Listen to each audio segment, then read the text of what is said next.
Bienvenido al programa de Pites de Grave. Estamos aquí con Gonzalo, aquí, dibujante. O sea que si alguna vez lo veis por ahí podéis ir a alguna exposición de él, podéis ir a saludarle. Buen dibujante y colega del programa. Y lo tenemos aquí como experto que es, entre otras cosas, de Watchmen. Vamos a hablar de la obra magna, para muchos, para la gran mayoría considerados el mejor cómic de la historia. No sé si estás de acuerdo, en principio, sí. Soy experto. Bueno, me lo llegué a tatuar. Es una historia que me impactó y que me marcó. Y a lo largo de los años, pues he querido ver muchas cosas relacionadas porque me parece que es interesante. Es una historia que todo lo que tiene alrededor es bueno. Todo, ¿eh? Bueno, fue una revolución, un boom, incluso yo me atrevería a decir una bofetada en la cara en comparación con todo lo que se hacía en ese momento. Quizás los cómics de superhéroes eran considerados como un poquito más, no infantiles, pero sí un poquito más inocentes, o demasiado blancos incluso. Aquí ya se atreve con todo directamente. Aquí Alan Moore y Dave Gibbons, y claro, la historia no me acuerdo ahora mismo cómo se llamaba, pero también con un trabajo para mí brutal también. Dieron un tono más oscuro, crearon una línea de argumento, un universo también, porque es un universo. Bueno, eso también, que se dice que DC no quiso involucrarlo dentro de sus líneas argumentales porque trastocaba mucho su mundo, cosa que es normal, porque esa especie de universo real, futurista cercano, y con esa mezcla de realidad política, por ejemplo, porque Nixon hacen referencia a Nixon. Sí, que se mete mucho en política y dijo, no, política sí, con lo nuestro, no, vamos a hacerlo aparte, vamos a separarlo. Curioso que hoy día justo ha hecho todo lo contrario. Lo ha reintegrado en Revere, intentando mamar de las ubres de Watchmen 30 y pico años después, ¿no? Sí. Lo que es el money, ¿no? Que decir, eso se ve que tira. A ver, esta industria funciona como todo, como cualquier. Es un negocio y se necesita dinero. Y Watchmen es dinero. O sea, cuando salió la película, llegaron a vender más de 1000 números, más de un millón no sé si 1 millón de tomos de Watchmen, el tomo clásico. Este tomo, que lo voy a enseñar, entre otros, esta edición. Por cierto, que la tengo firmada por el señor David Gibbons, que estuvo en Gijón, miradlo. Tengo el vídeo en Comic Tour que tenéis ahí. Fantástico, la verdad es que muy, muy majo, muy cercano. Un tío muy... Yo cuando hablé con él y tal, se lo dije, una elegancia británica muy, muy marcada. Porque además él es el creador, o sea, quiero decir, si Alan Moore, todos sabemos que es un genio y figura, que no se prodiga mucho por las convenciones, pero de Gibbons inventa la estética y crea prácticamente el universo, o sea, tal y como lo vemos visualmente, es decir, o sea, que tiene muchísimo mérito este tío, o sea, no es solamente Alan Moore, ¿no?, que todo lo que toca se convierte en oro, sino que esta estética curiosa de los años 60 y retrofuturista, o este universo como apagado, ese miedo también a las bombas atómicas, la guerra nuclear, muy típico de los años... porque es muy sesentera también, ¿no? Tiene un carácter muy marcado en ese sentido. Tiene un paralelismo también muy cercano, quizás con V de Vendetta, ¿no? Aunque V de Vendetta es otro rollo, pero sí, tiene ese aire, ¿no? Que se respira, ese aire político que se respira, o esa opresión política, ¿no? Y bueno, no sé, es un cómic que hay que leerlo. Yo creo que es una de esas obras obligatorias para todos, ¿no? Ganador de un Hugo en 1986, que se fue sacando por fascículos. Y bueno, fue una revolución, ¿no? Yo lo leí en tomos de grapa en el instituto. Lo tenía en el aula de primera edición y de las primeras ediciones de grapa, y me las dejaba leer. Valdrán una pasta las primeras ediciones. Las tenían ahí mal tirada y mal cuidada, que tuve un día por ir a robarla. Mira que lo tengo ya, pero lo tendré otra vez. Pues Watchmen, que se puede conseguir, bueno, es de hecho un what if, ¿no? Es algo que le gusta mucho a Alan Moore, ¿no? ¿Qué hubiera pasado si los superhéroes existieran y fueran estos, bueno, superhéroes?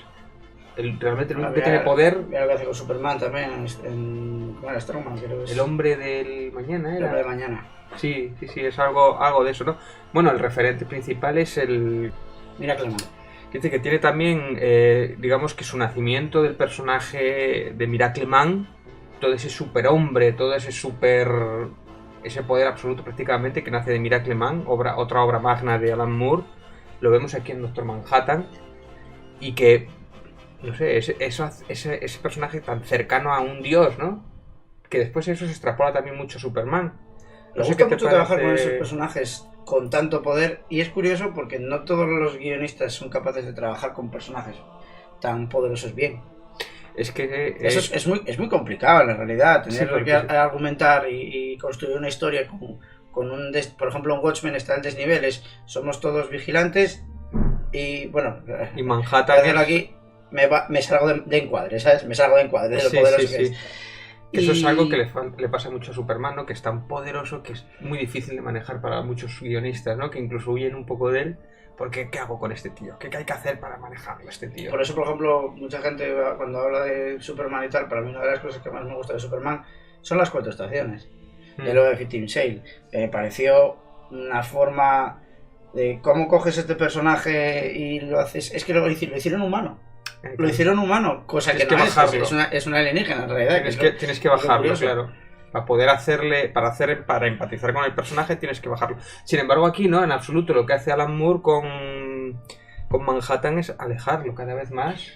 Pero porque el personaje se nota como... Bueno, en todo momento, esta charla sobre Watchmen, recomendamos leer el cómic antes de verla, porque posiblemente destripemos alguna parte. Full spoiler. A topísimo. Full spoiler, Pero lo ves en las conversaciones que, por ejemplo, tienen Ozymandias, por ejemplo, hablando de él, que el comportamiento de Manhattan es errático y como moviéndose por solo impulsos intelectuales, por ejemplo, en esa forma de cómo trata su pareja y su vida en pareja, cómo ves cómo ha tratado otras vidas en pareja, y le ves que en el fondo dices tú, es que es humano, pero a veces no lo parece. Es como un Asperger a un nivel enormérrimo.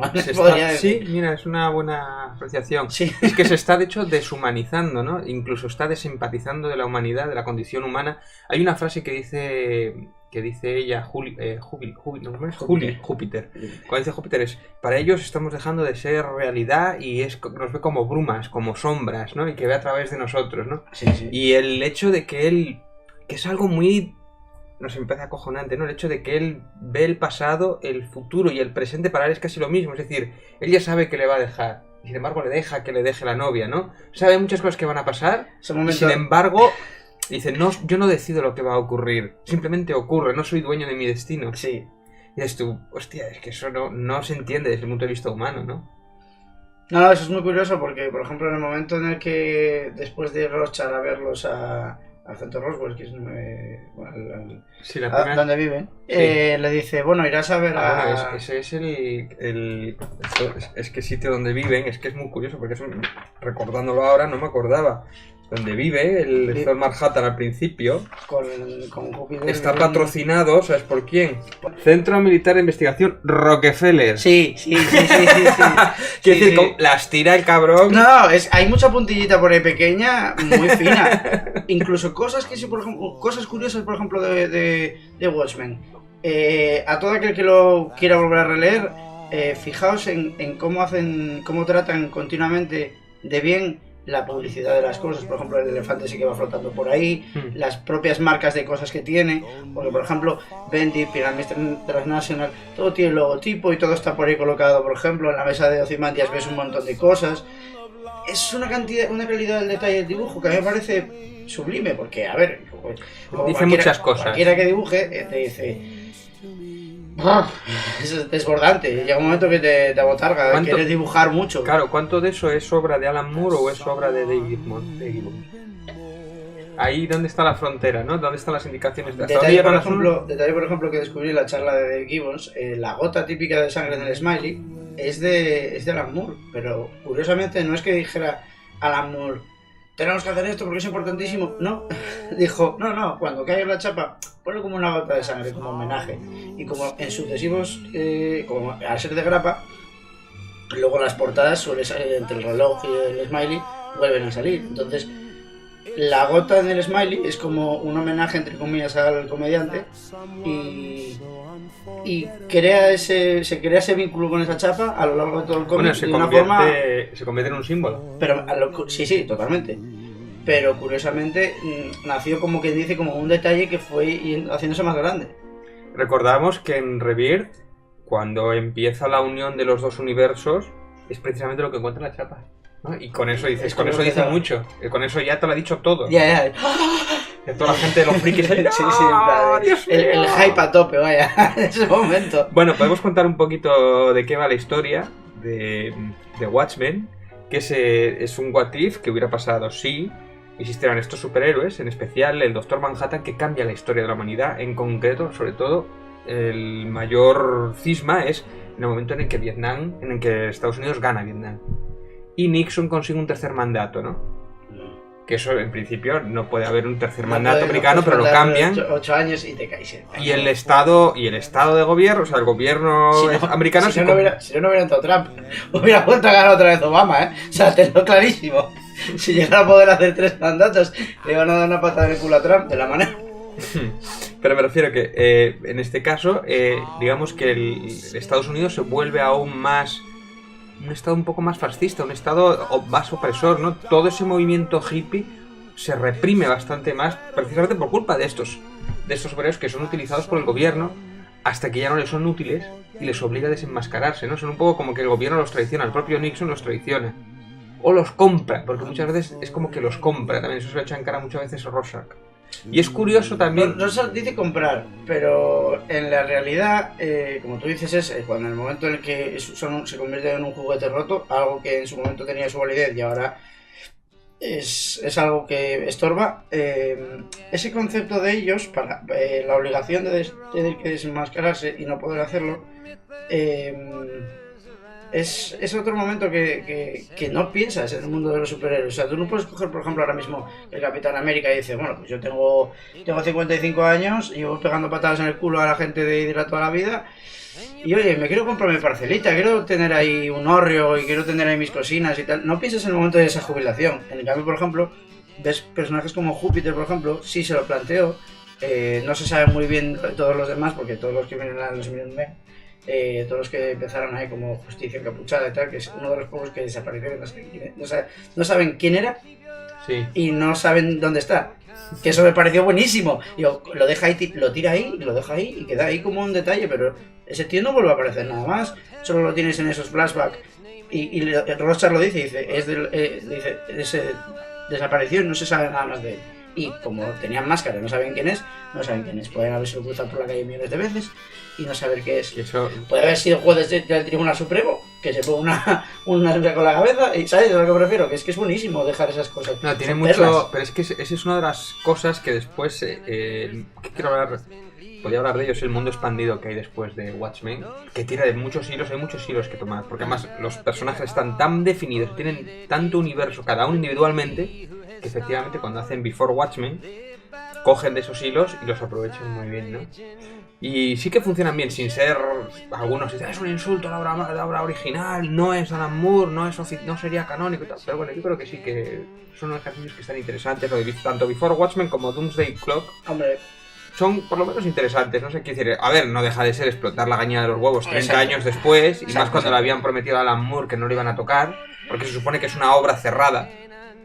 Fue concebida, Dave Gibbons lo dijo desde el principio, fue una obra concebida para que fuera íntegra, era una historia con un principio y con un final, y ahí se iba a acabar.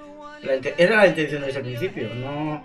Dave Gibbons, por ejemplo, hablando sobre el tema de los nuevos dibujantes que cogen estas nuevas etapas, dice que, bueno, pues como ya dije antes, con su elegancia británica, viene a decir algo así como diciendo, bueno, pues claro, los talentos jóvenes tienen que crear y tienen que evolucionar, y yo creo que es una buena forma de empezar. Pero en el fondo yo creo que piensa, la están tocando y no deberían de tocarla. A mi chica no la toques. Pero hay gente muy poderosa ahí, muy potente, en estos cómics. Sí, hay gente de primera división haciendo eso y hacen un buen trabajo, incluso en cada cómic unos dibujos acojonantes, cambiando la estética porque no tiene esa estética. En algún cómic sí que respeta la estética porque cuenta. Pero bueno, y después ya cuando nos rejunta con el mundo de Rebirth, ya es un redoble de tambor, que bueno, es curioso, ¿no? Bueno, lo que decíamos, Watchmen, ese mundo, ese Estados Unidos que es más fascista, que recuerda, como decía, un poco a V de Vendetta, quizá en V de Vendetta es 2 pasos más allá todavía, que es más opresor todavía, es casi más... No, bueno, ya es una utopía prácticamente, con Sí. los dedos, la mano, los ojos, eso de V de Vendetta me parecía siempre sublime. Otra obra que se podía hablar también largo y tendido. Y después, por ejemplo, cómo se desarrolla las ideas o el mundo o lo que está ocurriendo, ¿no? Es decir, nos presenta a un comediante que es el primer personaje que asesinan, sangre fría prácticamente. De Gibbons no se mosqueó, pero le pareció muy curioso porque él tuvo que... Realmente los personajes no son creados, fueron comprados a otra editorial. En un principio se decía que la historia estaba pensada para que fuera con algunos personajes de la Liga de la Justicia, pero la historia no encajaba con esos personajes porque creaba un ambiente que no podría ser continuado en la línea argumental que tienen. Entonces, al parecer, compraron esos personajes a la otra editorial.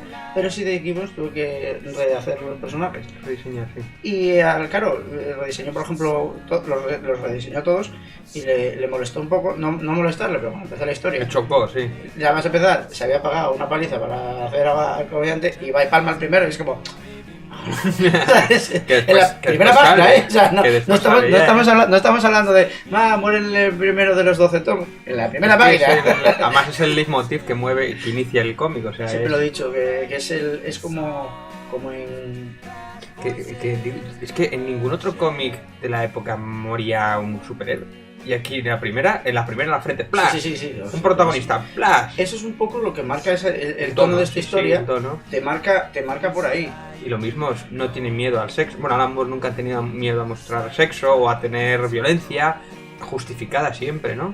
Y es otro tono, o sea, es que incluso tiene ese tono de cine negro, ¿no? Ese rosa que es muy de cine negro, muy detectivesco, muy halcón maltés, ¿no? Y después... Sí. Y después que también el personaje de Rorschach y el comediante son como muy afines porque los dos, cosa que no son los demás, son unos fascistas, que son unos fachas para mi madre. A mí me molesta un poco, en el fondo, que me guste un personaje tanto como Rorschach siendo tan facha. Es que hecho, va por la calle lanzando cagamientos, dice, este país está perdido, no hay más que putas y prostitución y exhibiendo, vamos, aquí hacía falta mano dura y tal. Yo, joder, más que suelta. Y es que parece, a mí Rorschach me parece un personaje que iba para la izquierda y se pasó tanto que apareció en el extremo de la derecha. Se fue yendo de la izquierda hasta aparecer en el extremo de la derecha. Es buenísimo. Sí. Hay una escena en la que, por ejemplo, cuando se encuentran Vuelo Nocturno y Júpiter, que se pueden acordarse de cuando ellos andan por ahí y tal. Dice, ay, no puedo imaginar cómo podía ir por ahí con esa minifalda y contar. Que se queda el tío diciendo, sí. Era horrible. Horrible. Madre, qué culo tienes, hija. ¿Sabes? Y eso se ve. Que hablando con un amigo mío, le decía que el actor que hace de Vuelo Nocturno es perfecto para el papel, porque además hay una escena en la que está sacada de unas viñetas del cómic, que es cuando limpia las gafas y dice, en el cómic y en la peli tiene la misma cara de garrulo, la misma, pone la misma mueca de capullo, de estar perdido, no sé, además se ve que le gustaba ya hace tiempo, además, ¿no? Hasta pasa que apareció Manhattan y deslumbró con su radioactividad. Ahí seguramente hubo... Ese búho que a mí me recuerda... Lo que pasa es que, bueno, me recuerda a Bruce Wayne, pero un Bruce Wayne que no es tan mujeriego, pero sí que tiene mucho a ese a Retorno al Caballero Oscuro, a ese que arrepiente de haberse jubilado y tal, no sé, yo creo que ahí Frank Miller, ahí sí que mama mucho, yo creo. El Bruce Wayne con bigote. El Bruno o Díaz.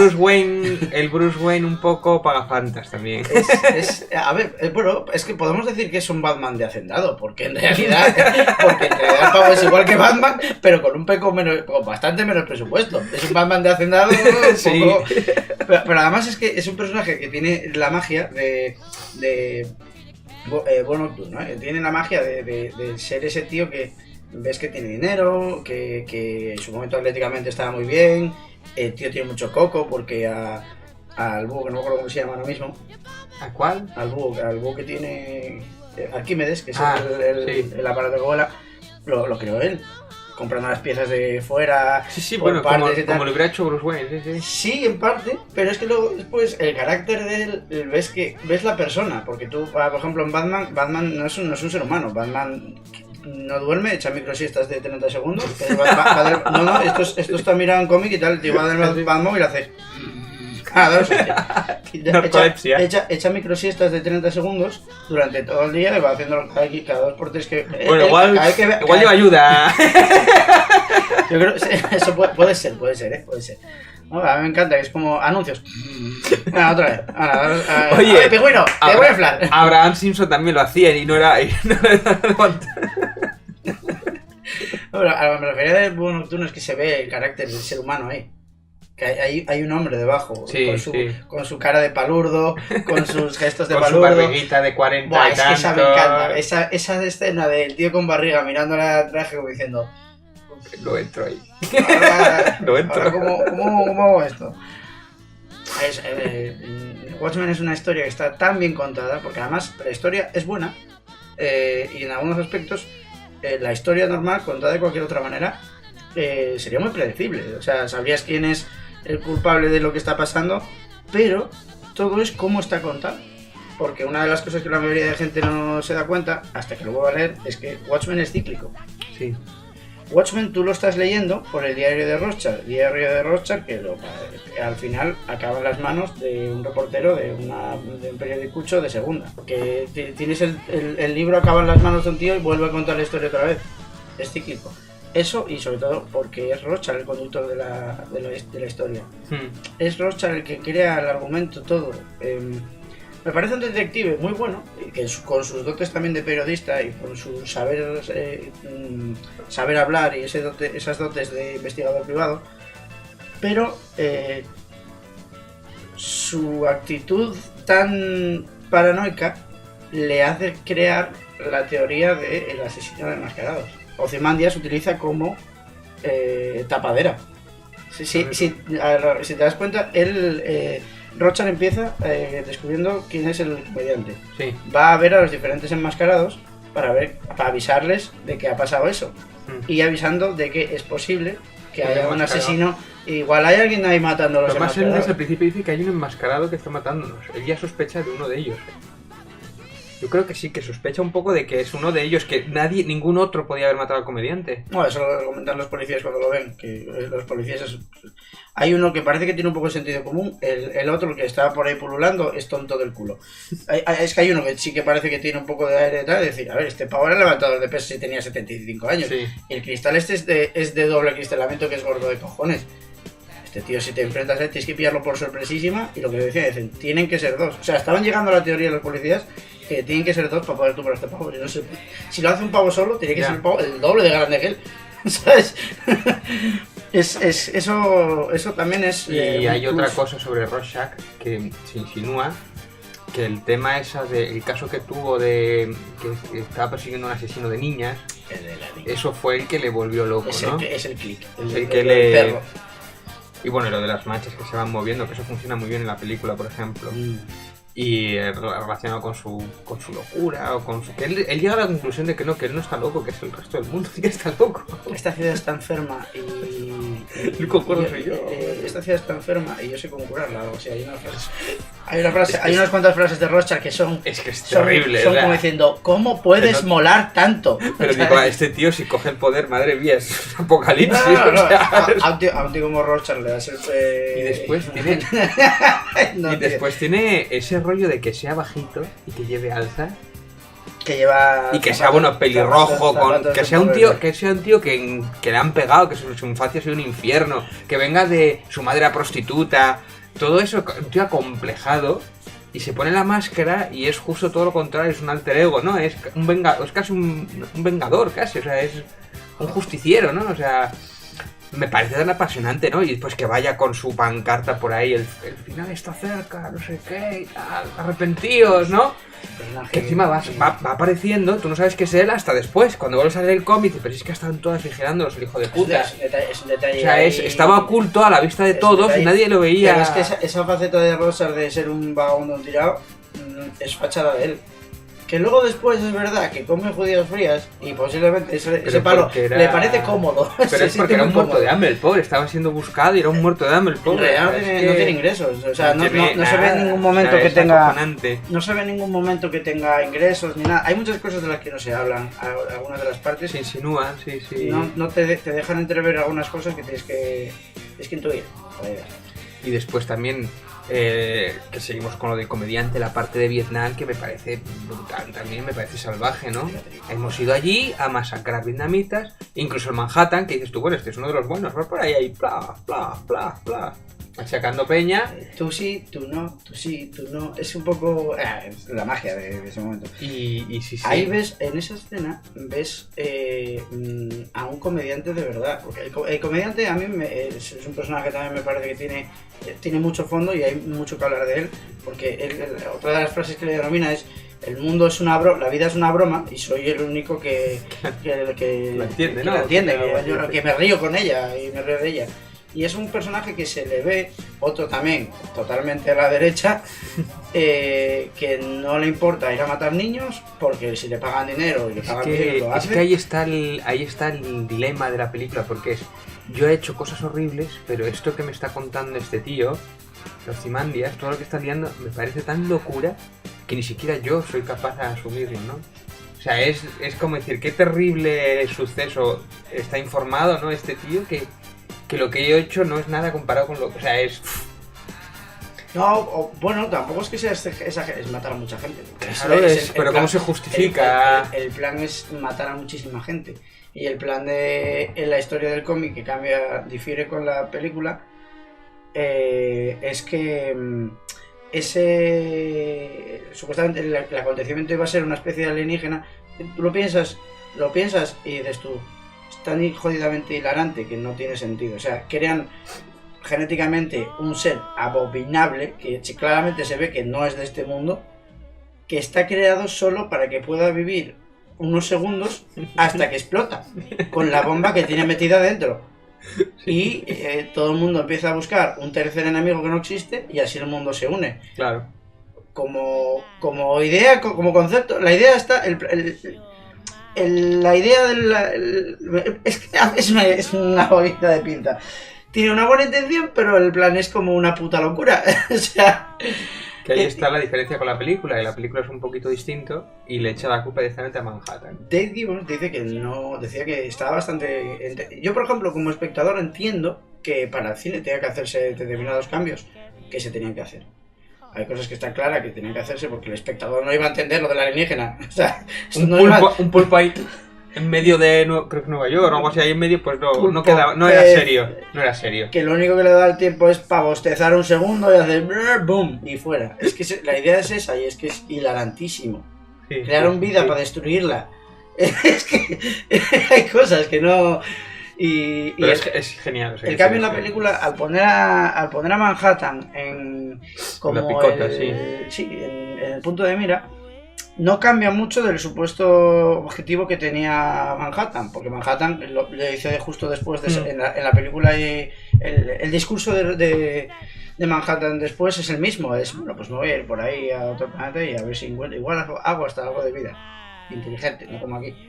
El tío lo deja. A mí esa me parece como muy humillante. En plan de, igual hago vida porque puedo y eso, o un café, no sé, lo que me dé.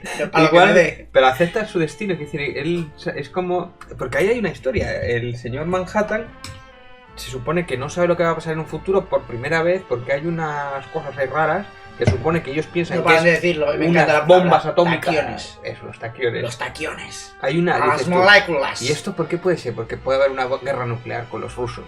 Por eso no puedes verlo. Hombre, se lo hizo Ozymandias. Es que no lo sabes. Y el otro se lo cree. Bueno, se lo cree. ¿Vale? No, pero después encaja en su teoría. Dice, como igual está cerca el día el día H, por así decir, el día que caiga la bomba va a trastocar el espacio y el tiempo. Entonces no puedo verlo. Y él hace, bueno, cariño, vete a ver a tu antiguo amigo y tal, a ver qué pasa. Para que me ponga los cuernos. Es buenísimo como dice, es normal, te has puesto un poco nostálgica, es normal intentar quedar con un viejo amigo. Esto es todo normal, cariño. Yo lo veo.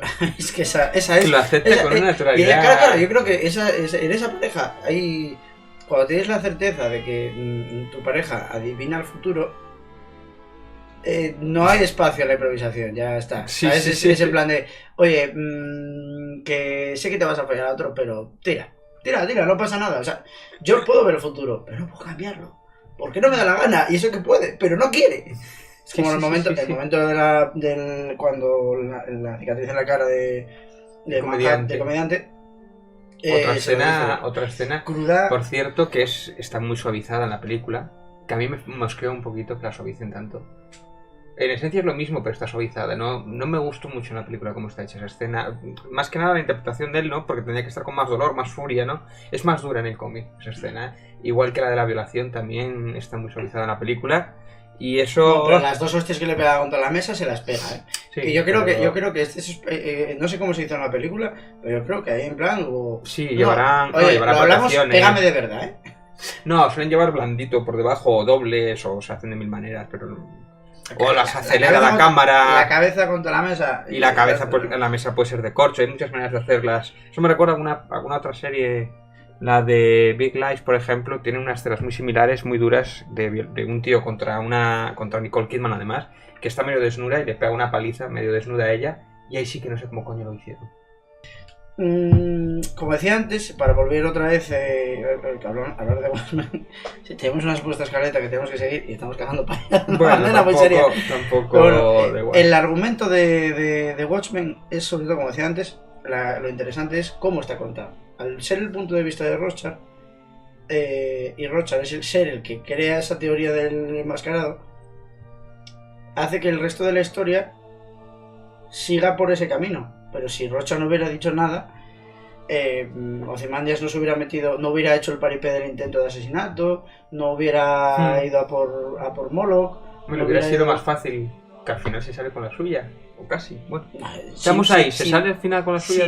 Sinceramente, las cosas tenían que haber sido muy distintas para que Ozymandias no ganara. Es muy difícil que no ganara. Ya. De hecho, el final de Watchmen sienta un precedente al ser el villano que lo hice hace 34 minutos. O sea, es en plan de... Eso es una sobrada... ¡Bimba! Y es... no soy un malo de opereta. Bueno, señores... Le dice, no soy un malo de opereta, te he contado el plan porque ya está hecho. Claro que sí. En la película lo cambian y por lo menos en español dice, no soy un villano de cómic cualquiera o algo así. Sí, está mejor en el cómic original. Sí, malo de opereta. Malo de opereta. Pero bueno, antes de llegar a ese punto, yo me recuerdo ese paseo que tiene en Marte cuando se lleva ahí a... El capítulo 5 o 6 es el relojero. O sea... Empieza a crear ese reloj. Técnicamente, como está dibujado, precioso. Color, entorno, todo. Ese capítulo está... Que se está ahogando ella y le dice, ay, es que a veces no recuerdo que vosotros respiráis y tal. Sí, es que llega un momento en el que es ir adelante el punto de vista de él para muchas cosas, como diciendo, sí, es verdad que comes y bebes y eso. O sea, Manhattan no podría tener un perro ni un canario, estaría muerto. Sí. Voy a revivirlo, anda, que se me ha vuelto a morir. tendría un canario y uy, se me olvida darle de comer. Bueno, voy a revivirlo otra vez. Te voy a decir inmortal, venga, ala, toma. Inmortal ya no pasa nada. Incluso el malo el Morlock, ese que tiene... Moloch. No sale Moloch, no sale mucho, pero de hecho hay uno de los cómics nuevos de Before Watchmen que es de él, 2 cómics de él, que están muy curiosos, ¿no? Como era un malo así con magia y tal, y que tenía las orejas, que era una deformidad que tenía y tal, y le da una profundidad... Está curioso en ese cómic, me gustó. No, era un mago como de los años 60, así, tipo Houdini o tal, y hacía unos espectáculos. Pero después se mete como con la mafia y entonces empieza como a torcer y entonces y de hecho el cómic acaba justo cuando le acaban pegando el tiro y aparece Rorschach por detrás y tal. Está curioso ese cómic, ¿no? Te da una visión distinta, ¿no? De esta gente, ¿no? De que bueno, se metió, le obligaron a meterse, ya desde pequeño le pegaban por ser su deformidad, ¿no? Es como que el mundo le torció, ¿no? Es una víctima, te representa como si fuera una víctima. A ver, ¿no? aparte sí, pero por ejemplo de los villanos que no se tratan mucho, la verdad que no se tratan mucho. No, se nombran. En Metrópolis, no sé si es uno de los es uno de los originales, sí. Sí, es uno de los buenos, que sí que muere por la capa. Eso es buenísimo. El otro, a una la mataron por ser lesbiana, por la época en la que estaba viviendo, otro golpe de realidad de la cultura de cómo se ve en el cómic, que dice, sí, mira, una de las originales muerta porque opinaban que ser lesbiana y tener una condición sexual determinada chocaba con la realidad y la gente te mata. O sea, y es una cosa que en la época en la que te está queriendo poner en la realidad del cómic, en aquella época había cosas que se veían mal. Sí. Mucho Rosa que en un momento dice, cuando va a ver a Ozymandias, dice, este va a ser homosexual, no sé qué, y le echan cagamentos, ¿no? Por cómo se viste, hay un par de momentos en los que Rochard lo ves que se le va. No sé, habría que preguntarle a Rochard si es de casado o de Soraya, porque... Y sin embargo después cuando le echan cara de que si el comediante había violado a su madre, cuando va a ver la primera vez Rorschach a Manhattan y a la otra, dice, bueno, no voy a discutir algunas faltas morales del comediante. Era un tío que luchó por su país y la otra, ¡me cago! ¡Échalo de aquí! No, o sea, es un hijo de... encima es un machista. No, pero en el momento de esa conversación, en el edificio de Rockefeller que está allí, le viene a decir, porque también está lo del libro del anterior Búho Nocturno. Ah, sí. Que tras la máscara, que hay un cacho del cómic que te viene un extracto de la historia. Sí, hay varios momentos que te ponen extractos del libro. Esos detalles, por ejemplo, en la edición, muy al amor, no estaban, no sé si estaban en la edición de Grapa. No sé si estaban todos, pero por lo menos algunos sí había. Aquí están, sí, aquí están. Sí, pero eso le gusta mucho a Alan Moore, Pues eso es añadido, le gusta también. Y te ubica muchísimo más en la historia. Eso es interesantísimo. Te cuenta mucho más de la intrahistoria, sí. Pues por ejemplo, de ese libro hay un momento en el que le viene a decir... Rorschach dice que si es mentira o no, o que no se lo discute, no se lo acaba de creer. Y de hecho, el cómic juega con esa... si es verdad, si no, si se deja a ella, si no... Porque después es que ahí hay una moralidad. Y después vas a tu amigo Eddie y le dejas de matar la jugada, es como diciendo... Hay muchos... Pero es que hay muchos claroscuros ahí, o sea, juega con mucha gama de grises. Es curioso porque encima ni siquiera te juzga a los personajes, te deja a ti que los juzgues y tú, bueno, este es un hijo de puta, pero después es pocas veces ves, exceptuando casi prácticamente a Rochard, pocas veces ves lo que opina un personaje de otro. Entre ellos hay un respeto y un trato bastante... Son gente que ya no se tratan a diario, eso hay que dejarlo claro. O sea, son personajes que son gente que se conoce, pero que hace muchos años que no tienen trato entre ellos. Y eso también en cierta medida se nota en el ambiente. Como Rorschach se siente con el Búho Nocturno un poco, que le dio la espalda, que se lo dice tal cual, y dice, ¿qué pasó de aquellos buenos tiempos? Y dice, les diste la espalda. Sí, Rorschach está resentido con todos ellos porque, aunque Nixon hubiera hecho la ley y los obligara a tener que estar fuera, él es el único que siente que seguir haciéndolo es lo correcto. Porque además es que él no se va a quitar la máscara. De hecho, es uno de los momentos cumbre, ¿no? Que es cuando le quitan la máscara. Descubres quién es. Tú que le como ponen, espectador, claro, descubres quién es también. Le ponen la trampa, pica y le quitan la máscara, que es... se lo quitan todo prácticamente, ¿no? Y se vuelve otra vez a ser más interesante ese personaje, ¿no? Cuando le meten en el manicomio y todo... Bueno, vosotros, yo no estoy encerrado con vosotros estáis encerrados conmigo. Rochard, eres famoso. El tío que le diga, eres famoso, yo también, ¿quieres un autógrafo? Sí, ¡bimba! Cestazo de aceite hirviendo en la cara. Chaval. Y además sin miramiento, porque hay una cosa que me gusta de Rochard, que es que se ve que... Tiene piedad, sí, no tiene... En ese momento que habíamos hablado hace un momento el caso del asesino de niños y tal, el momento en el que le dice el tío, bueno, venga, vale, me has pillado, enciérrame. A los hombres se les encierra, a los perros se los mata. Sí. Y machetazo a la cabeza. Y ahí, si ya Rochard ya estaba en una línea que la cordura no estaba, estaba en su... Todo estaba muy cogido con pinzas, a partir de ese momento es cuando ya Rochard deja de tener ese... Sí, no duda ya. Ya empieza a tener un comportamiento... es muy gracioso cuando se encuentran Júpiter y Búho Nocturno y tal, y dicen, sí, ¿te acuerdas de que el tío que venía? ¿Sí, cómo se llama? No me acuerdo, el capitán no sé qué, que iba detrás de ellos para que les pegara palizas. Sí, un malo que quería, que le gustaba que le pegaran. Dice que sí, yo fui una vez y le pegué y parecía que estaba disfrutando. Y dice sí, yo me lo conté una vez. ¿Qué pasó con él? Y me estuvo persiguiendo durante además eso me hace gracia del búho nocturno, que ahí ves, por ejemplo, su carácter y sus cosas, porque sabía que al tío le molaba que le pegase, entonces dice, no, le estaba dando largas, que me persiguió 3 o 4 calles, diciendo, pero pégame. Ah, sí, qué poder, sí. Y lo encontró Rorschach. Sí. Lo tiré por los huevos con ascensor. Es que, tal cual, hacen... no deberíamos reírnos de esto, no te vas a reír. O sea, querías hostias, toma, hombre. O sea, fuiste a topar con los mojecitos de la casa. O sea, Rocha no se lo va a pensar. es que además es que... Ay.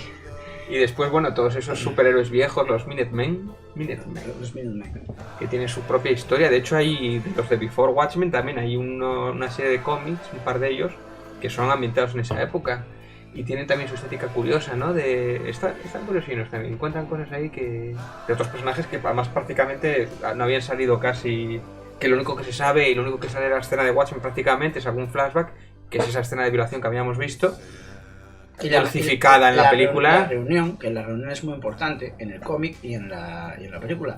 Porque en la reunión, cuando ves la reunión de todos los superhéroes juntos, en aquel momento, en el cómic la dirige...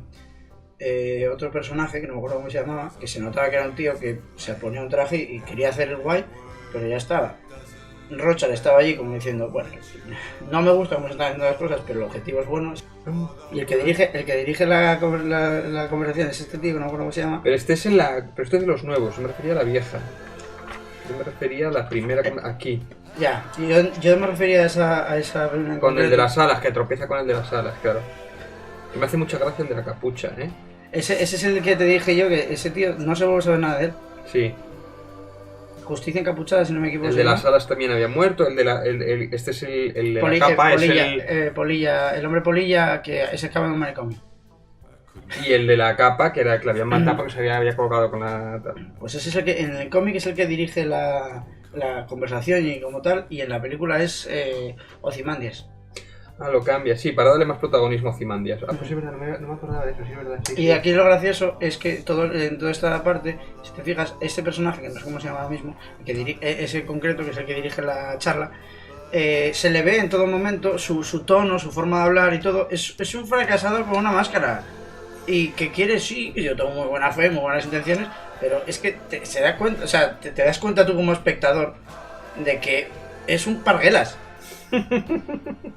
Y Ozymandias, que va de soy el hombre más inteligente del mundo, está allí como diciendo, bueno, Rochard, es que el tono con el que acuden todos es como diciendo, vale, esto había que hacerlo, pero había que hacerlo bien. Esta viñeta es maravillosa, lo que tú dices, ¿eh? Pero aparte todo lo que significa toda esta viñeta, ya tenemos aquí el triángulo amoroso, o el cuarteto amoroso, aquí marcado, ¿no? Que marca la línea sí, preferente. Está en orden. Y mira quién está mirando, este está mirando aquí y este está mirando para acá. Si os dais cuenta, ¿no? Sí, ya... Es que o sea, ya te lo está diciendo en una viñeta que aquí hay algo, ¿no? Es que eso es buenísimo. Hay muchas cosas que son pequeñitos detalles. Que bueno, que a la hora de la verdad, un dibujante como de Games te va a decir, no hay intencionalidad de que el orden fuera este. Yo no me imagino a... ¿No ves Morlock, lo que te decía antes? Morlock. Claro, Morlock de Mystic. Ahí está. Lanzuil, míralo. El comediante del Pacífico, en 1942. Ahí ayudando a eliminar repúblicas marxistas, ¿eh? Oye, ¿qué fue? Nada, después de tal, ¿qué hizo? Nada, fue por ahí pues lo que hace Estados Unidos, porque lo ha hecho toda la vida. O sea, que... A destruir repúblicas marxistas por Sudamérica. Bueno, ¿qué me puedes contar de cuando se descubre que todos los amigos o conocidos del Dr. Manhattan han muerto de cáncer? La entrevista esa que hizo en televisión que dice ¡dejadme solo! Otro momento que es cómo puede ser que este tío tan poderoso se la líen, ¿no? Hombre, porque es que ser poderoso no te implica que no tengas puntos débiles por donde atacar. Y ahí Ozymandias lo hace muy bien, porque lo tenía todo preparado. O sea, pero es Ozymandias el que les impone, el que les inyecta el cáncer a esta gente, tío. Pues es muy probable. O sea, casi todos estaban trabajando en Pyramid International. O tenían algo que ver, porque por ejemplo el compañero que también tenía cáncer, que el superhombre existe y es americano, gran frase, ese amigo de él, esa frase que luego él la corrige en una especie de entrevista, y eso me gusta, por ejemplo, porque si te das cuenta es una forma de darle realismo a cómo se está contando la historia. Porque es muy no sesentero es... eso, muy... Sí, todo. Bueno, esa estética, por ejemplo, de los platos de televisión también tal, Sí. es espectacular porque está cogida tal cual de aquella época. Esos paneles lisos, colores cremas, son Sí. es muy perfecto. Hay que admitir que la película, el cómic directamente, hacer una película de un cómic es tener el Difícil. storyboard ya hecho, Sí, pero bueno, es... no como en Wanted. Pero es Que la cagan sobremanera. Solo cogen la primera es viñeta. que de eso se puede hablar, ¿no? Cómo trasladar un cómic al cine, hay varias maneras de hacerla. Una es como hacen en 300, que es viñeta por viñeta, o en Sin City prácticamente, que es viñeta por viñeta, y curiosamente en Sin City funciona, en 300 medianamente funciona también. Normalmente, pero yo creo que es raro que funcione viñeta por viñeta y suele alargarse. En Watchmen, en la película, pasa un poco eso. No acaba de funcionar todo lo bien que debería de funcionar, sobre todo por la cantidad de cámaras lentas que le sobran a la película. Abusa de la cámara lenta. Abusa muchísimo en momentos que no es necesario, se recrea. La violencia en esta historia no se tendría que haber contado, o que haber puesto de esta manera tan orquestada. Cada vez que hay una patada, prácticamente o sea, no sé, yo lo veo. Son detalles. A ver, a mí en general la película me gusta bastante, Sí. Pero tiene 3 o 4 detalles que yo voy a decir. El primero y el más fragante es ese Nixon, que parece de La Hora Senante. No puede ser un Nixon tan horrible, nadie se cree ese Nixon. Es horrible. Por curioso. favor, o sea, si se ve aquí que es un látex mal, cutre, pero tío, despigresa de maquillaje, tío. Prefiero un tío que no se parezca en nada a Nixon y que me digan que es Nixon a que me pongas eso. Es que lo prefiero. Ponme a un gordo peinado para atrás y ya está, tío. Yo digo, es Nixon, vale, me lo creo más, tío. Ponlo como de espaldas, la mítica que se hace para que no se vea, que se hace mucho. Sí. O en otras películas se ha recreado a Nixon y se ha hecho mucho mejor. No tiene que ser un clon de Nixon. O lo haces muy bien, o lo haces. Pero ese látex así, ese maquillaje es horrible. Pero bueno. La verdad que no es una forma. Sin embargo, después recrean a JFK en algunas escenas. Y sí, lo es clavado. Bueno, es una imagen de él, pero está mucho mejor hecho, no sé. Pero como tiene que poner primeros planos, no funciona. No funciona, horrible. No me funciona Ozymandias en la película. No me funciona por culpa de que es un miscasting. El actor para mí no me funciona porque no me da la presencia. Yo no me creo que ese tío sea el tío más inteligente del mundo y que tenga que desprenda luz. Era originalmente, que lo sabes, era Jude Law. Y ese actor sí que me hubiera funcionado. Pues es que de hecho los dibujos, el storyboard era el dibujo de él. Y este actor, que es el que hace de Ozymandias originalmente, es un actor curioso, no es mal actor, pero no me pega para el personaje. A mí el problema que tiene, por ejemplo, Ozymandias es que tal y como lo ves en el cómic, que es para mí la referencia que hay que tener para ver el personaje, obviamente, Alejandro Magno, o sea, es que tienes que darle, en la película el actor que cogieron le daba un aire muy yuppie, muy americano de pasta. En cambio, en el cómic, aunque también es verdad que tiene ese aire de soy rubio, guapo, alto, esbelto, como camino, como tal, tiene un aire, no sé cómo explicártelo, Trump de joven. ¿Sabes a qué me refiero? Trump es un pedazo de bigardo de la Virgen, ¿eh? Sí. Es bastante alto y cuando era joven, pues tiene yo en Ozymandias tiene que ser el personaje en sí se ve que es un tío que tiene ambición. Que no para de escalar, o sea, tiene que darte eso. Y en cambio, el actor que cogieron de Ozymandias tiene hay muchas veces que es en plan de no sé si me vas a ofrecer un Ferrero Rocher o me vas a... Es que en el momento en el que vi Watchmen y vi el anuncio de Ferrero Rocher, no sé qué chocolates eran, que lo anuncia él, que hace como si fuera cocinero y con el chocolate y tal, y dije yo, coño, Ozymandias dejó el mundo de la... Claro, ya salvó el mundo, entonces claro, vas a hacer chocolate suizo. A ver qué me sale aquí a ver cómo me sale. Pues no me acaba de funcionar, pero bueno. Hay que recomendar siempre un poquito la versión extendida, porque añade algunas escenas más, como por ejemplo que te integra el anime del corsario, del barco, el navío negro.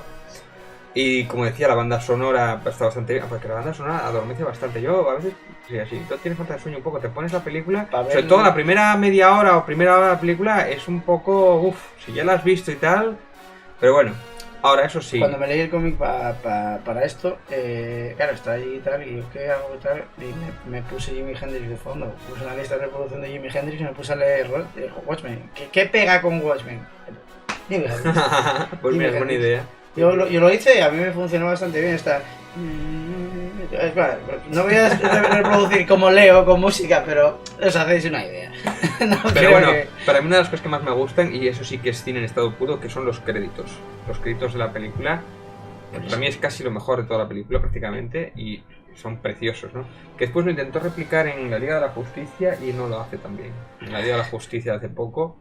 Lo siento, pero es que la Liga de la Justicia, tú hablas de Nixon, pero es que ese bigote por CGI, hay cosas que no se sostienen. O sea, no sé, hay cosas que no se sostienen. Y el bigote de Superman no se sostiene. En la No se peli- sostiene el guión de Justice League. O sea, Sí, bueno, de DC todavía no se sostiene. Bueno, quitando Wonder Woman, no se sostiene nada de DC. es que me dormí 2 veces viendo la Liga de la Es durilla, Justicia. es durilla, es durilla. Pero es que. Pero bueno, Sí, retomando, sí, la porque estética. voy a ponerme pétrica. La estética. Sí que es un día grabamos Hacemos- despoticando de DC, de Warner, vamos. La estética de la película es otro de los grandes aciertos. La estética para mí es maravillosa. O sea, cómo integras esos trajes de los años 60 y de los años 80 sin que te echen para atrás y además con esa estética descolorida un poco. O sea, que decir, es súper complicado. Bueno, ya si te das cuenta, la antimateria de los personajes protagonistas, Ozymandias solo sale con la ropa al final. El traje de Rorschach, pensado originariamente como era, el personaje que fue cogido y luego remodelado para hacer Watchmen, era un personaje que en realidad era como la máscara del cuerpo entero. Sí. Sí, el personaje, hay una imagen quitándose la gabardina y es todo el traje como la máscara, el traje entero. Y bueno, luego lo ves ahí enmayado y tampoco mola mucho, la verdad. Yeah. Esa estética que tiene con el traje, la gabardina, me pega muchísimo más. Júpiter, la ves que, bueno, el traje es el típico traje de superheroína de los 60. De los 60, 80. 60, un momento en el que parece que se va a poner a bailar así, al ritmo de música. No, pero si hemos visto a X-Men con esas vestimentas muy parecidas, a Pícara o cosas así. Quiero decir, ¿te acuerdas de la película de X-Men? Uno de los mayores problemas uno de los mayores temores que hicieron muy bien huyendo fue huir de los trajes originales y vestirlos de calle. La prefiero la X-Men, la de la primera. Y sin embargo después sí fueron aprendiendo algunos trajes, ¿no? Pero no tiene nada que ver con la de los cómics que leían de los 80 o de los 90. Sin embargo, en la película esta no huye de ellos, sino que incluso muchas veces lo pone tal cual era en el cómic, pero le da ese toque mágico que es muy difícil de hacer, que funciona en pantalla, cosa que era impensable que funcionara, ¿no? O sea, porque vemos los trajes originales de Júpiter, o sea, sí, incluso el búho. Y el del búho es un traje... Bueno, no pone el búho de nieve, me parece que lo cambia bastante, porque en el dibujo el búho de nieve echa un poco para atrás. El búho de nieve, el búho cuando va con la capa esa de lechuza de... Sí, es un poco como... lechuza de las nieves, si no me equivoco. Sí, pero... Mira, ahí por ejemplo tenías una imagen, este es el comediante, supuestamente, ese diseño es una de las partes del rediseño que iba a ser encuerado entero. Otra de las cosas que se quería hacer con el comediante, decían hacerlo de camuflaje, al ser militar y todo eso, pero decidieron no meterle ese toque militar, porque dice, no voy a poner a un tío de camuflaje que no se camufle. Porque la clave de camuflaje es camuflarse y no va por la calle con ese toque militar y tal. Entonces decidieron darle ese toque un poco más forzado, un poco a cuero, por tener ese toque un poco más duro, y la hombrera le cambia mucho el traje. ¿Ves? Aquí lo tenemos. Bueno, lo pondré en grande, sino el búho en blanco. Ahí lo tenemos hoy. No, es quizá un diseño que no me acaba de... Es como que le pierdo un poco el respeto al personaje. Bueno, a ver, pero piénsalo. O sea, está camuflado en la nieve. Él no se respeta a sí mismo. O sea, piénsalo. O sea, míralo, el tío no se respeta en ese aspecto. Mira, el Ozymandias. Esta es otra de las cosas que me flipan. El tigre este, ¿cómo se llama? Bastis. La película tampoco acaba de... Otro ser creado genéticamente única y exclusivamente para que se pusiera en medio del camino, porque Ozymandias sabía que iba a ganar el tiempo suficiente colocando a ese animal ahí frente al Doctor Manhattan, porque Manhattan lo que iba a hacer era quedarse ahí. En el momento en que le obstruye el camino se iba a parar. Claro, no me imagino ahí en plan a Manhattan, no te lo imaginas con una gallera haciendo vais, no te lo imaginas. Entonces claro, el tío sabía que iba a quedarse un poco atorado, el tiempo justo para meterlo en la trampa esa de desmaterializarlo. O sea, estaba calculado todo y es perfecto. Y después cuando se descubre el plan, todo el pastel, que se quedan todos flipando, coño, al final era este tío, el más peligroso de todos posiblemente, y la que ha liado, ¿no? Porque además aquí hay un dilema, el Ozymandias sabe lo que ha hecho. Es consciente de... Sabe que ha pasado Sabe la el línea. mal que ha hecho y sabe la línea que ha pasado, pero claro, esa línea era necesaria, que ahí está el dilema de la película o de la serie, es necesaria para salvar el mundo, porque según él, dices, bueno, he tenido que hacer esto para que no estalle una guerra nuclear entre Estados Unidos y Rusia. A ver, el plan es ese, es evitar una guerra mundial, que se den la mano y conseguirlo con ese objetivo en general. Y casi el objetivo de Ozymandias en cierta vida es la paz en su tiempo. O sea, ser capaz de ver la paz. Porque seguimos teniendo en cuenta de que estamos hablando de un mundo irreal. O sea, es el mundo real de aquella época, pero toqueteado la historia de una manera en la que hay otras cosas distintas. Y que seguramente en el carácter de Estados Unidos después de haber ganado la guerra de Vietnam es en plan de a mí no me toques los cojones que yo no he perdido ni una sola guerra. Claro, efectivamente. ¿Sabes? ¿no? En plan de a mí no me vaciles. Y además eso que tienen al hombre más poderoso del mundo ahí. Que lo dicen durante todo el momento, que el que esté él ahí es lo que evita que pudiera haber que no se había hecho antes. Y otra de las cosas que dice Ozymandias, es que si Manhattan para el 99,9% de los misiles, pero entra en 1%, es un 1%, nos vamos a la mierda. Sí, claro. Que ni Y siquiera, es en plan de, Manhattan... estamos dejando todo en manos de este tío, que es súper poderoso, pero ¿y si no le sale de los huevos? Sí, o no es capaz, que no es omnipresente, como dice él, no soy un dios omnipresente. Eso está clarísimo. Y entonces se descubre todo el pastel y ocurre, aparece el pulpo ahí en medio de la ciudad, ahí, y se une la humanidad contra un bien externo. El chocapi. Es decir, el plan de Ozymandias ha triunfado. ¿Qué ocurre?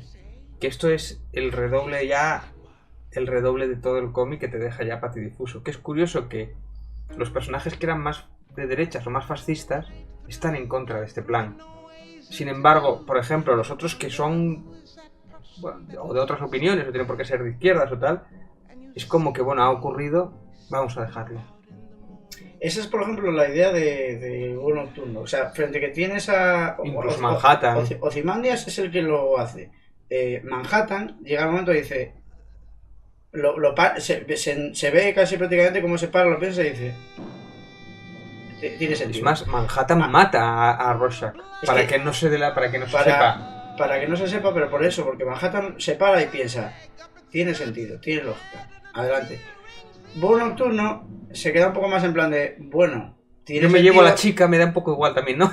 En parte la opinión de él es, bueno, pues ya que está hecho, ¿qué vamos a hacer? ¿A qué voy a hacer? En cambio, Rorschach no puede con ello. Claro, y eso Rorschach es el dice, diario. yo me voy y la voy a liar parda y lo voy a contar y que os den por culo porque sois unos asesinos. Que ahí es donde empieza en Rebirth, 7 años después, con el diario publicado, Ozymandias es un proscrito. Está buscado porque se ha sabido todo su plan. Y ahí es donde empieza Rebirth, que es curioso. Sin embargo, la serie de televisión que están preparando la HBO, echaros a temblar, la HBO con Jeremy Irons, Don Johnson, Jeremy Irons, que posiblemente es Ozymandias, sí que está en la... Se supone que debe ser 30 años después, está en el despacho Oval, ¿no? O sea, que está en su mejor momento Ozymandias. Pero bueno, esos son rumores. No, confirmado por, supuestamente de Gibbons, o sea, supuestamente de Gibbons en la charla habló de que él estuvo en el set y ahí fue cuando se le escapó un poco, entre comillas, que cuando no quería decir nombres ni nada, pero dijo la frase de cuando lo vi en el traje, en ese set que era el despacho Oval y Jeremy Irons se giró, tenía una presencia de tal, y dices tú, vale, Jeremy Irons no puede ser un mejor Ozymandias que... O sea, es que ese sí tiene la presencia, sí te le crees que puede ser el más inteligente del mundo. Por ejemplo, y además desprende... O sea, es que claro, ese sí es perfecto. Don Johnson, en principio, va a hacer del búho, del segundo búho, que también me lo puedo creer así, que puede estar... Bueno, igual es demasiado guapo, no sé. No es solo por guapo, ¿será capaz Don Johnson de poner la cara de idiota? Bueno, también son 30 años después, o sea, a saber lo que ha evolucionado ese personaje, ¿no? De hecho, el búho es de los pocos personajes que no tiene mucho viaje, más allá de que consigue a la chica y supera su frustración. Es quizá, a ver, es un personaje que me gusta, poderoso, pero no es el que más Es que de hecho es como que pasa toda la historia por un lado y aparte te cuenta la historia de estos dos, de Júpiter y el búho, que va un poco por otro lado, que pasan por allí. Sí, van a ver al final a Ozymandias, pero están muy al margen de toda la historia. Hombre, ¿no? es que ellos dos, Júpiter y el Neptuno, si te das cuenta, son los dos personajes que están viviendo en su época, ¿sabes? Son los que más están metidos en la parte de fui un vigilante y ahora tengo una vida normal, estándar, y es como, pues esto es lo que hay, esto es la vida normal, yo antes salía por la vida por las noches, pero ahora no lo puedo hacer y... Bueno, ¿sabes? Ese toquecito de vida real, de ¿qué hay más allá detrás de la máscara? O después de haber colgado el traje. Quizás lo aceptan más que los otros, ¿no? Bueno, Rocha no lo acepta. Ozymandias es el primero que da su identidad. Bueno, Ozymandias está encantado. Ozymandias es como que, vale, hay esto, pues... Incluso él se quita la máscara 2 años antes porque ya sabe lo que va a pasar. O sea, él es como que va... Rocha se lo echa en cara como diciendo... Dice, tú ya lo sabías, no, tú ya... se lo echa en cara diciéndole... Sí, lo hiciste, como si supieras lo que iba a pasar. Como diciendo... Qué curioso que lo hicieras en el momento adecuado para que no pudiera se aprovecha saltar de... a él y se pone... Sí, es curioso, ¿no? Esas pequeñas píldoras están muy bien medidas. Recuerdo que, por ejemplo, también me parece muy interesante la relación entre Júpiter y su madre, que era una antigua Minumet. O sea, esa relación y esos diálogos que tienen. El primer aspecto de Seda, además la actriz que cogieron para hacer de ella, me parece buenísimo. Es un personaje... Tampoco funciona muy bien el maquillaje cuando la ponen vieja. Funciona muy bien. Bueno, es verdad que tiene un poquito, tiene un toque ahí un poco... El CGI ahora sería en CGI, no sería con maquillaje. O maquillaje mejor hecho. Yo creo que en otras películas que han hecho que los han envejecido los personajes, pues... O igual ahora lo hubieran hecho al revés, hubieran cogido una actriz más vieja y como era menos cuando era joven, la hubieran rejuvenecido, ¿no? Como en Ant-Man o algo así. Pero bueno, esa relación... En Ant-Man es muy descarado. Es que la fui a ver el otro día al cine. La de... Sí. La cara de... Es que oye, pero no, es impagable, ¿eh? Michael Douglas y Michelle Pfeiffer de joven otra vez, es impagable. Pero bueno, quiero decir que esa relación tóxica que tiene esa madre y esa hija, ¿no? Que la ha tenido durante 20 años... Con ese tema del comediante en medio, que ese es otro de los temas. ¿Es el comediante el padre? Sí, en teoría sí. En la película creo que te dicen... No, se lo dice Manhattan cuando está en el capítulo del relojero. Manhattan se lo dice. Y es cuando en el momento en el que se va a dar cuenta de que ¿cómo pudiste, después de la violación, haber aceptado una relación con este tipo? ¿Por qué volviste con él, no? Bueno, las cosas cambian en otro momento... es muy curioso porque es la única chica en la original, el aspecto de Seda original, es la única chica en el grupo de los Minutemen y es una tía que la ves... En los Minutemen hay otra chica también. Sí, es la que muere, es la que sale al principio hablando y tal, que es la que matan por ser lesbiana. Eso sí. Exacto, es la otra mujer que hay. Pero daros cuenta de qué carácter, de qué mujeres estamos hablando, las que son capaces de ponerse un traje y ir a luchar.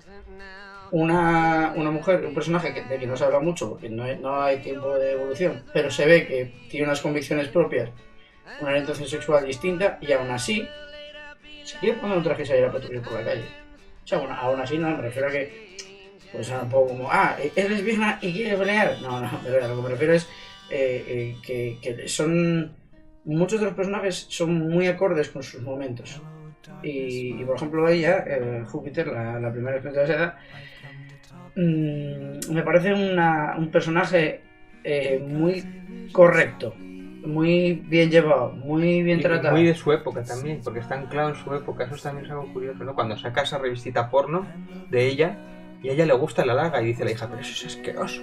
Eso es asqueroso. ¿Cómo aceptas eso? Pero bueno, cuando eres vieja las cosas te cambian la perspectiva, ¿no? Y hay un choque generacional ahí muy fuerte, ¿no? Y es una relación tóxica de que la madre es la que le obligó a ella a ser superhéroe, ¿no? A ella en el fondo no le gustaba. Esa relación tóxica la revisitan en los cómics de Before Watchmen, la vuelven a revisitar y profundizan en ello y es curioso también. A mí me parece que es un personaje que está muy bien tratado. Como esa historia está ahí, esa parte enquistada propia dentro de toda la historia de lo que es Watchmen, cómo tiene esas pequeñas píldoras, esas semillas que germinan muy bien y que te quedan ahí grabadas en plan... No solo la intentó violar, sino que luego después se quedó embarazada de ella. Y dices tú, pues qué locura, qué tal. No lo entiendo. Un hombre no entiende que No una es así. mujer o una chica que ha sido violada y golpeada por alguien vuelva después y tenga un hijo. Quiero decir, es inconcebible, ¿no? Pero eso ocurre, está ahí. Quiero decir, incluso ella como que le ha perdonado al comediante, ¿no? Y le da las gracias por el regalo que es la hija. Es Que la hija que tiene, la verdad es que es como... Esto es volverse loco, ¿no? Sí, es curioso. Bueno, no sé si quiere decir algo más de Watchmen.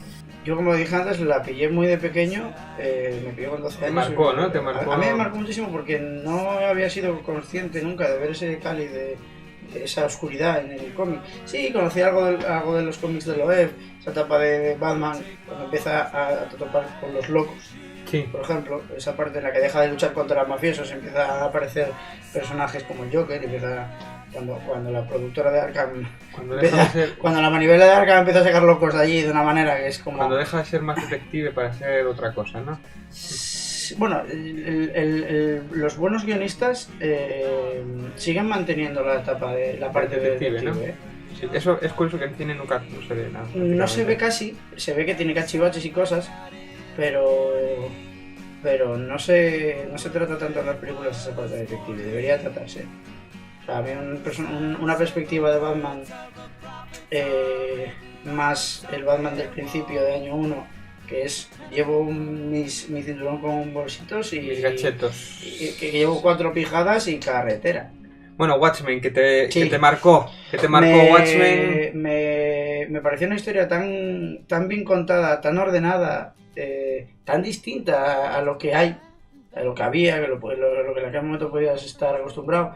Tú puedes mirar otras líneas editoriales y hasta que llegas a Watchmen no te topas con algo tan adulto, crudo muchas veces. Tan adulto, ¿no? Sobre todo es adulto, porque el acceso de un adolescente más o menos a este tipo de cómic, que tampoco es... Por ejemplo, el tema de los desnudos, como tú decías, es verdad que nunca tiene ningún miedo a mostrar desnudos. Hay un capítulo de Sheldon joven que le pilla a la madre de Sheldon siendo joven Watchmen. ¡Y hay un tío azul en pelotas! ¿Esto cómo puede ser? Y va a la tienda de cómic a echarle la culpa, ¿no? Es muy gracioso. Pero es que, por ejemplo, el cómo se trata la desnudez es con mucha naturalidad. Claro. Por ejemplo, Manhattan lo ves en pelotas, pero porque a él le da igual. No siente frío ni calor. Ah, mira, una cosa que me decimos, el tratamiento del personaje de Manhattan, a medida que va pasando el tiempo, cuando ves en los flashbacks de atrás o hacia adelante, tú en el momento que ocurre la historia él estaba desnudo. Porque está por encima de la humanidad y él no cree en la ropa y tal. Es verdad que cuando hay un homenaje se viste, ¿no? Cuando hay el entierro, por respeto. Pero cuando va tirando para atrás, pues primero lleva como una especie de braga, después lleva algo más de ropa, lleva un top. Es decir, que a medida que va pasando el tiempo se va deshumanizando y se va desvistiendo, se va desprendiendo de todo lo humano, ¿no? Hasta que va completamente desnudo. Por eso esa escena de vestirse es tan detallada. Por ejemplo, en la película está muy bien tratada. Podemos hablar de... Es uno de los momentos en los que la cámara lenta no me sobra, porque el capítulo del relojero es todo ese momento, en la entrevista, en el momento en que va a chiflar, él cómo te explica el tiempo, cómo lo ve y cómo lo tiene. Es muy curioso que el tratamiento de Manhattan está correctamente llevado. Bueno, quiero despedir con una de las frases del comediante, que es cuando están en la manifestación, que están repeliendo una manifestación, el búho y el comediante. ¿Qué plano más bonito? El comediante está encantado en su momento de repartir hostias a la gente, a estos hippies. El búho no está tan convencido, ¿no? Y le dice, ¿de quién estamos protegiéndoles? Le dice, les estamos protegiéndolos de ellos mismos. ¿Qué le importa? ¿Te sientes incómodo cuando te enfrentas... No, te sientes incómodo cuando no te enfrentas a algún capullo con una máscara, con algún capullo disfrazado de payaso? Es decir, que dice, bueno, sí, no te sientes incómodo pegándote a esta chusma, pero si no tiene una máscara, entonces sí te sientes cómodo, ¿no? Sí. O sea, dices, esto me parece una frase... Esa hipocresía que a veces... todos los personajes de esta historia tienen un carácter que se le nota en el discurso. Sí, todos tienen su propia línea... Es muy curioso. Por ejemplo, son personajes que a día de hoy, en un tiempo actual, un personaje como Rorschach sería vilipendiado, porque a día de hoy sería Totalmente. Y un tío como comediante sería querido y odiado a partes iguales. Es que está, no sé, está muy cerca de... No sé, es terrible. Bueno, pues esto es todo este programa de Peter Grado. Esperemos que les haya gustado. Próximamente más programitas. Muchas gracias por su atención.